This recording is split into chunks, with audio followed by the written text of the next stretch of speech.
আপোনালোকক জনাবলৈ পাই মই সুখী হৈছো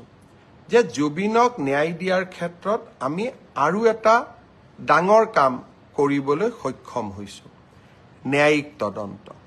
প্ৰথমবাৰৰ বাবে গুৱাহাটী উচ্চ ন্যায়ালয়ৰ মাননীয় মুখ্য ন্যায়াধীশ গৰাকীক আমি আহ্বান জনাইছিলো যে জুবিন গাৰ্গৰ মৃত্যুৰ তদন্ত কৰিবলৈ এখন জুডিচিয়েল কমিশন ন্যায়িক আয়োগ গঠন কৰিব লাগে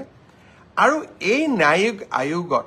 ৰিটায়াৰ্ড জাজ নহয় অৱসৰপ্ৰাপ্ত ন্যায়াধীশ নহয় হাই কোৰ্টৰ বৰ্তমান ন্যায়াধীশ এজনক নিযুক্তি দিব লাগে আমাৰ অনুৰোধত মাননীয় উচ্চ ন্যায়ালয়ৰ মুখ্য ন্যায়াধীশ ডাঙৰীয়াই এজন বিচাৰপতি জাষ্টিস সৌমিত্ৰ শইকীয়াক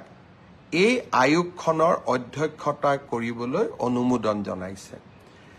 যিসকল লোকে এই বিষয়ত দৃষ্টি ৰাখে তেওঁলোকে নিজেই জানে যে হাইকোৰ্টৰ সিটিং জাজে জুডিচিয়েল কমিশন হেড কৰা আমাৰ ৰাজ্যত কৰবাত আগত এবাৰ বা দুবাৰ হ'ব পাৰে কিন্তু ই স্বাভাৱিক নহয় অহা কালি আমি জাষ্টিস সৌমিত্ৰ শইকীয়া আয়োগ গঠন কৰিম মই গুৱাহাটী উচ্চ ন্যায়ালয়ৰ মাননীয় মুখ্য ন্যায়াধীশ ডাঙৰীয়াক ধন্যবাদ জনাইছো আৰু এতিয়া যিসকলে ইউটিউব ফেচবুক টুইটাৰত জুবিনৰ হত্যাৰ বিষয়ে বিভিন্ন তথ্য দাঙি ধৰিছিল এতিয়া তেওঁলোকৰ দায়িত্ব হ'ব যে তেওঁলোকে এই ন্যায়িক আয়োগৰ সন্মুখলৈ গৈ শপতনামা দাখিল কৰা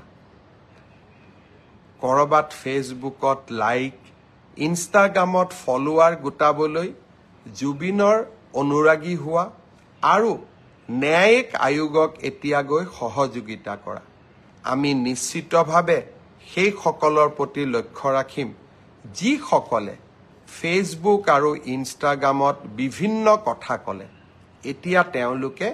ন্যায়িক আয়োগৰ আগত শপতনামা দাখিল কৰাৰ দায়িত্ব পালন কৰিব নে নাই